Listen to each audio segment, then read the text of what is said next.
Good evening, guys. As Paddy says, my name's Craig, and I used to live in a place called Larkhall. Thankfully, I don't live in Larkhall anymore. I live in Wishaw, but saying that you moved from Larkhall to Wishaw is like saying you were in the clutches of Jeffrey Dahmer and you managed to escape, but you went to Dennis Nielsen for some safe sanctuary. So for those of you who don't know Larkhall's a wee village in South Lanarkshire. Lovely village, really nice people, probably a few more village idiots per capita than most places you'll come across, but it does carry a wee bit of a reputation for religious intolerance, and the people really don't like the colour green. So South Lanarkshire Council actually trialled putting grills on the green traffic lights in Larkhall. First place in Scotland they did that, because the traffic lights kept getting smashed. The railings in one of the local parks were painted green by the council, and a wee local hero, or as they're called in Larkhall, the Purple Heroes, came along with red, white and blue paint and repainted the fences. And it's also been said that some of the young team at times when they're pissed have tried to set the grass on fire. There is a bit of urban legend that Asden Larkhall's got a blue and white sign. It doesn't, but there are some shops that would put up a green frontage. Subway sandwich shop being one of them.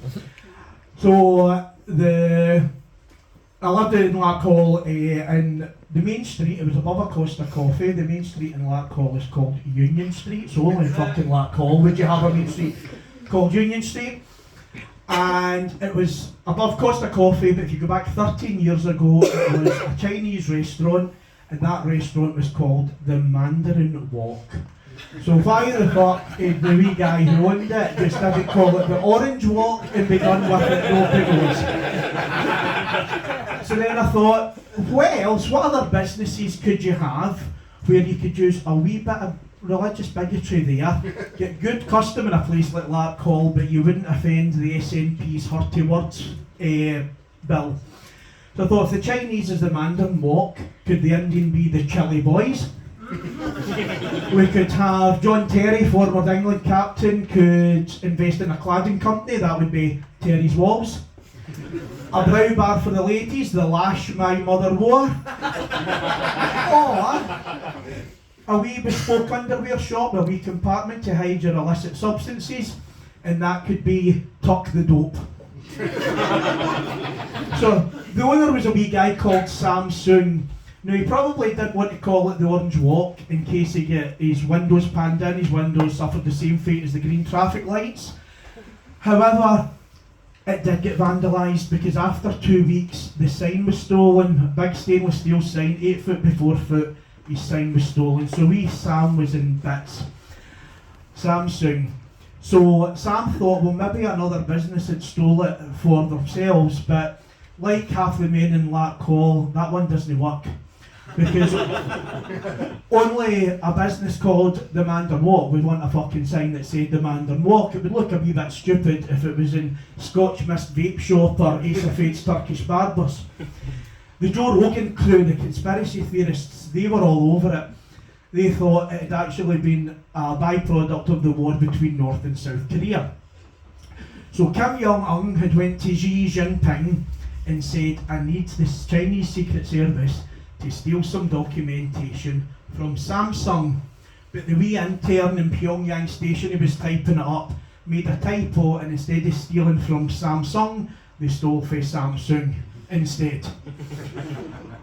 The Strathclyde's finest, they thought that it had probably been stolen for scrap metal.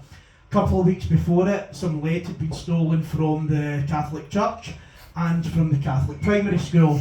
So again, a lot of people in Lanarkshire were absolutely bemused by that.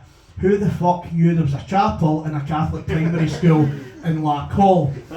So this lead had been stolen, but like the other half of the main in Larkhall, that one doesn't wash. So surely they'd want to keep the lead there and hope that the Catholics get lead poisoning. And really the only thing that's usually stolen for a Catholic primary school is innocence.